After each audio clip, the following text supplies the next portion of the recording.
I'm back out at the zoo's African Journey area, this time to meet the wattled cranes, Betty and Hannibal. Yes, I said Hannibal. You think I should be concerned? He does give us some trouble sometimes when we go in, never anything serious. Thank goodness.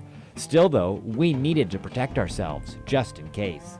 The goggles and the broom that we were using were mostly just to protect ourselves in case Hannibal got a little bit too frisky. He obviously doesn't understand when it goes beyond playing around and when he could actually hurt somebody. They do have really long beaks and they do have really long toenails, and in the wild, if they were to be threatened, they would use them to peck and kick. My job was to deliver their food.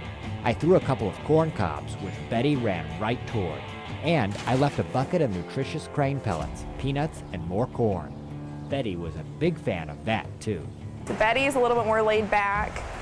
She came from Disney's Wild Animal Kingdom, and she was actually born there, and she was out in the mixed species exhibit. Hannibal is friendly, but just a little bit sassy, too. From outside the enclosure, we had some training to do with Hannibal. When he touches the paddle with his beak, he gets a baby mouse as a reward.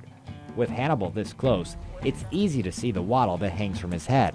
The wattles, they're mostly kind of decorative. They can actually elongate them when they're feeling threatened or angry, and then they will shorten them up when they're feeling kind of scared. So it's kind of an indicator of how they're feeling. But Wattled cranes grow to between 5 and 6 feet tall and are the tallest cranes in Africa.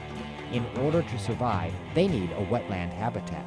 they breed at wetlands, so it's really important. And that's one of the things that's making them vulnerable is habitat destruction and people encroaching on where they have their nests and things like that.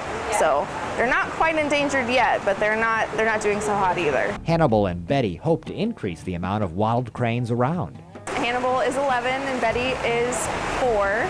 So he's a little bit older, but they're a bonded pair. We actually hear them unison calling, which is a sign that they're very bonded.